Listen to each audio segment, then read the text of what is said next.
All right, welcome to the Wiggin Sessions. This is Surviving and Thriving During the Global Pandemic, Part 39. Today we have special guests Dan Denning, Anya Leonard, and Joel Bowman. One thing that we all have in common is St. John's, each in different ways. Dan and I met at St. John's College in graduate school. Anya, I believe you attended St. John's for a period of time. And Joel, I'll leave the details of your experience at St. John's to the imagination.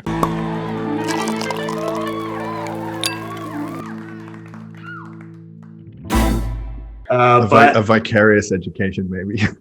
Yeah, and some lodging. That's debatable. Yeah, we'll see. Remains to be seen. But the one thing that I want to talk about today to kick things off is the classics. We all were interested in the classics. Anya is a co-founder of Classical Wisdom and host of a podcast on classics in modern culture.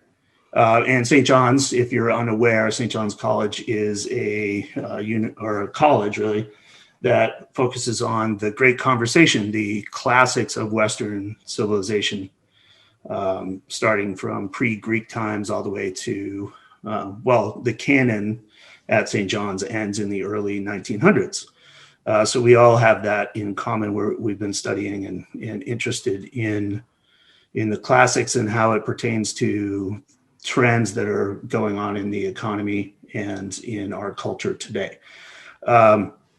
One of the things I find interesting about the classics is in our modern culture, it allows us to kind of step back and see people operate in time and space that we're not in close proximity to. So we can look at human behavior and ideas from a distance. And collectively, we've all lived in foreign countries. We've lived in France. You guys, Anya and Joel, you guys are in Buenos Aires right now. Dan, you've lived all over the world.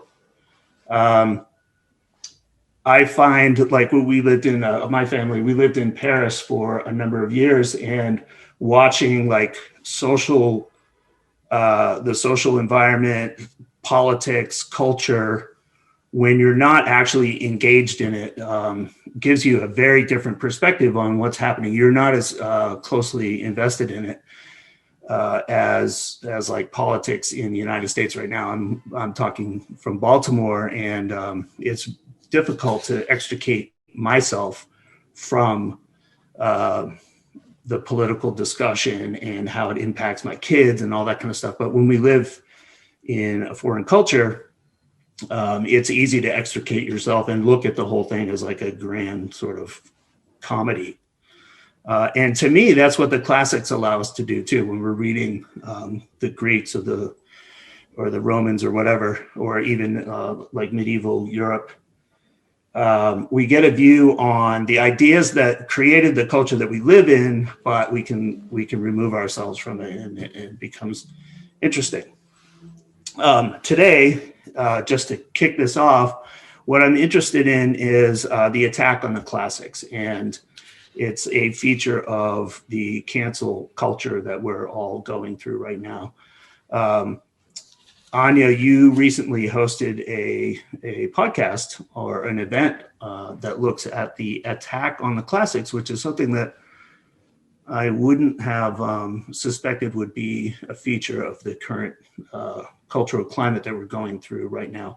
Can you, just to get the conversation started, can you talk a little bit about what gave you the idea to host that event, and then who attended and kind of what happened? Yes. Well, thank you, Addison, for having me here today. And it is a really bizarre thing in a way, I got to say, because the classics, you might think it seems so innocuous. It's so ancient. I mean, how can people be so offended? But it turns out people can be offended by anything these days. Mm-hmm. So that seems to be the case. But basically what happened is in January, there was a New York Times article that came out by a prominent classicist who sort of took saying that we shouldn't necessarily preserve this as a field. and to attack the whiteness of the classics. And it's been something that just about every single person who loves the classics reads this article, and it's sort of hard to get through because every paragraph you go through, you immediately come to all the defenses that you want to say.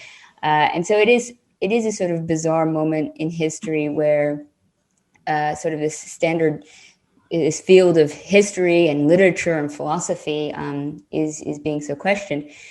But when I say that, actually, that's not the case, because the debate about the classics, it has been a long debate. And it had a huge debate in the mid-19th century as well, because in the very founding of America, Greek and Latin were instrumental. You couldn't go to Harvard if you didn't pass a Greek test or a Latin test. All of the Ivy Leagues required it, and the humanities was part of the core curriculum. Around the time period when you had sort of the boom of science, and you actually had this brought over from the German universities style of more vocational universities. Back then, that's when they started debating what is the value of the classics as society becomes more niche. So this is actually a debate that happened, well over 100 years ago. And interestingly enough, the arguments that failed then are often the arguments people are still using today to try to come to the classics defense. So our event the other day was with the author Eric Adler, the professor of philosophy at the University of Maryland, so not too far away from you, Addison. And he basically wrote a book called The Battle of the Classics, describing the debate that happened in the 19th century. And so it's been an interesting conversation because on the one hand, there's a kind of very niche, kind of extreme Twittersphere cancelators that are, wokerati that are trying to attack the classics. But for the most part, I think a lot of people who love the classics are still able to study it. But there is bullying happening. Like I ask professors and such what happens, and sometimes they do get the attack. So it's when we had the event the other day, and it was great. We had lots and lots of turnout, really, really positive. People who select to watch these things, actually, almost all of them were kind of saying, how can we help? How can we make sure the classics stay relevant? How can we find the resources? How can we ensure the education of the classics for our children and our grandchildren?